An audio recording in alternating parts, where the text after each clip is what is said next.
So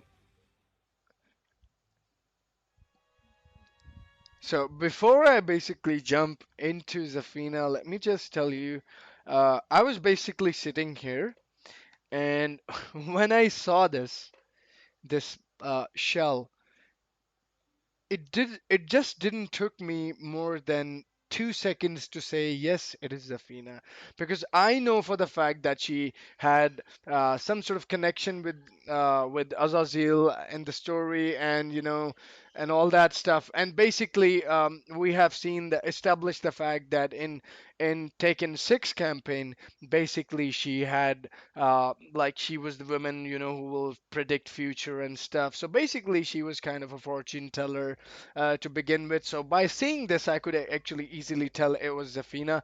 And when it basically reached, I saw Azazel, and when it reached her, honestly, I wasn't on the chair anymore. I was bloody jumping around in the room, honestly. So I was basically that much hyped. Uh, I basically have mained her in Taken 6, and it was really a tough journey playing her as main in Taken 6, where every player of the game was extremely strong. So basically, you actually really needed to do something extraordinary to win with Zafina in Taken 6. But when she came into Tag Tournament 2, she slightly got buff. She got few moves that were really amazing, but she was still pretty much punishable. So basically, I was extremely hyped about this character, and not just hyped. I was at Harada's ass. I mean, to get this character going. And Muhammad Ahmed is one of the guy in the group in Pakistan Tekken Champs. He was also basically tweeting along with me, to pursue Harada to get Zafina into the game. And honestly, uh, especially on Twitter, we did realize that we're not just the only one or the only people who basically wanted to, I mean, everyone was basically eagerly waiting for this character. So let's go ahead and basically break down her a little with the moves and basically the story and everything. So let's go. So basically now she basically has this ball which is somehow related to Azazel, and she basically, if you look back in the Taken 6 endings, none of the people basically could hold that Azazel's this thingy that she's holding in her hand, and basically everyone who touches this ball basically gets into his evil zone, evil skills and stuff like that. So basically, she has now accepted this evilness, and basically now she is pretty much immune with it, and now she's loving it probably. But she definitely doesn't have a control over Azazel's power. So let's go. And beautiful hair, beautiful makeup. Yeah, basically, what I found a little slightly strange, that basically she doesn't have that white complexion. Basically, she's an Egyptian, so basically they bloody made her a white privilege woman as well, and this is highly racist. So look at that. I mean, quick. I first found that extremely odd, like the left eye animation. Uh, it doesn't even come like I don't know what kind of face she makes. So basically, it got broken into this darkness ball, and now basically she has now the dark powers that has, and clearly you can see her hand, the left hand, that now she has these dark powers. I mean, amazing costume. Yes, could have been better with the breast and stuff, but honestly, I'm still happy that they basically didn't went with the whole nudie thing and stuff. So I think it's fine. Hair, bigger hair looks amazing. I think it's pretty fine, okay. But they didn't bloody change her earrings. This is so, I mean, funny. So she still has some of the bangles in her hand. So I mean, pretty good job has been done on her character. So down forward 2, pretty much the same launcher. Forward 2, 3, pretty much the same into the crow stance. Okay. So 3 plus 4 is now basically the tailspin. So basically, after the simple combo, like tailspin or to be precise, bound in Tekken Tag Tournament, she had down forward 4-1. So this one is basically down forward 4-2 instead, and this is also going to be used as her wall carry.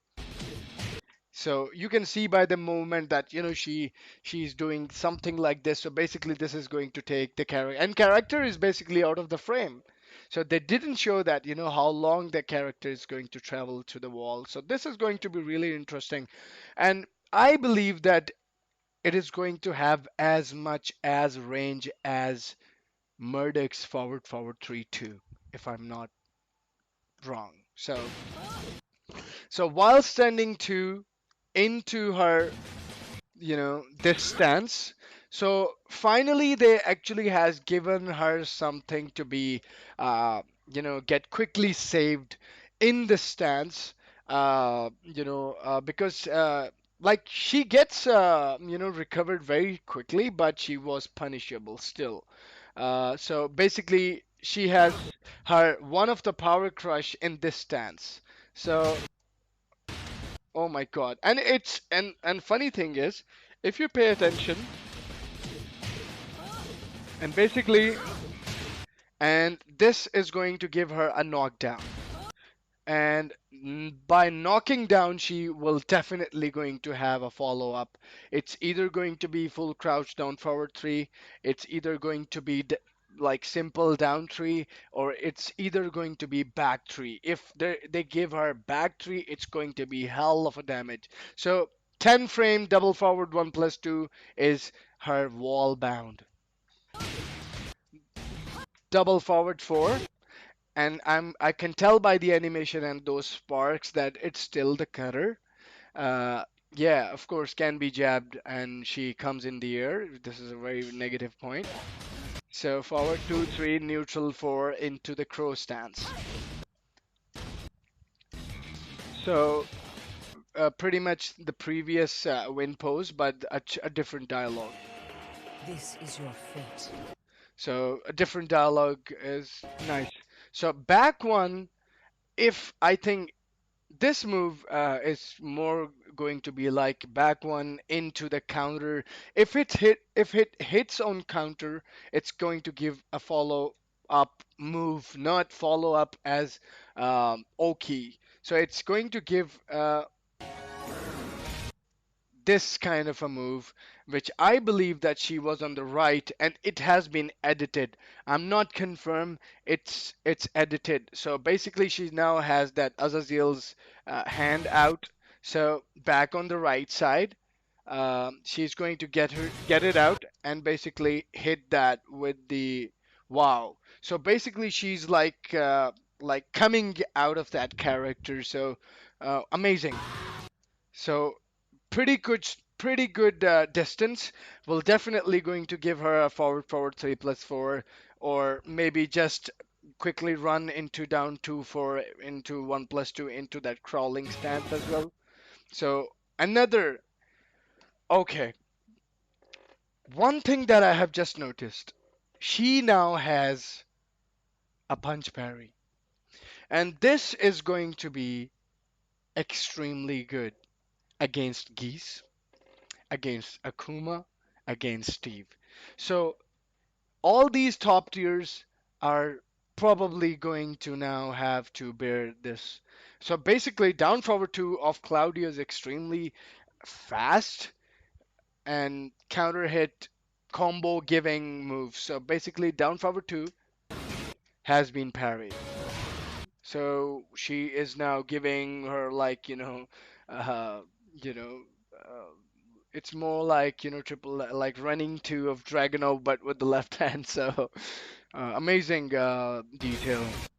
So this is going to be really interesting. So basically, this is her rage drive. And now the rage drive, I couldn't basically understand the kind of animation it has. Like she goes for two different punches, like strange looking punches. But after that, the opponent will go into, into stun stage where it is probably going to give her a combo afterwards. So amazing. So pay attention to that. One, two. This is one, two. So basically these two moves. And now look at the way Claudio basically falls. Okay, look. Did you see that? Like he's going to go get down. So into her rage art quickly. So fate cannot be changed. Is going to be set when she actually starts her rage drive. Cannot be changed. So very very unique pause. So this is going to be a new kick which they haven't showed in the trailer, and she definitely going to have this move, and this looks to me as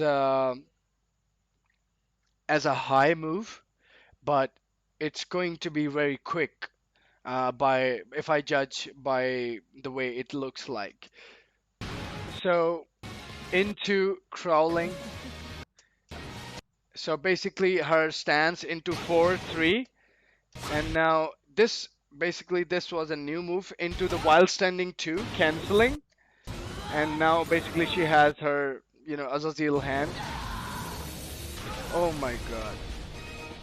So by looking at this, like she doesn't have any control whatsoever on her, newly given powers. So basically, she was actually about to kill Claudio, but then she realized her past and the way she got this power from Azazel and everything, like she's like having flashbacks. So then she quickly basically stops herself from basically being that violent. Calm down. So basically, I'm really happy, and I think it's going to be really fun playing her.